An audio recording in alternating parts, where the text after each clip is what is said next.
Vem acompanhar minha rotina morando com os sogros. Hoje eu parei para limpar as prateleiras que tem aqui na laje. Eu tinha feito aqui uma faxina na laje, aí eu não deu tempo de limpar essa parte aí, mas eu parei para limpar hoje. Tirei também a roupa do varal que foi lavada no domingo. Eu sou um tipo de pessoa que quando eu vejo que não dá para fazer tal coisa, eu nem mexo nessa coisa.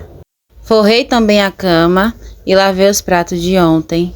E eu convido você que gosta de conteúdo, receita, organização, vida real, sem fita, me acompanhar, coisa que eu amo gravar e postar também. Gratidão, viu? Depois de ter lavado os pratos, eu parei para lavar a roupa do meu sogro. Já me conta como tá sendo, como foi o terço de vocês. Hoje aqui em casa foi um pouco tranquilo. Depois de lavar a roupa dele, eu fui tomar um banho para poder ir na rua comprar carne. Quando eu voltei, eu fiz um almoço pra gente. Eu fiz esse macarrãozinho aí com carne de sertão e com calabresa. Cuidei do meu sogro. Depois tomei um banho e fui almoçar. O vídeo foi esse. Até o próximo. Beijo!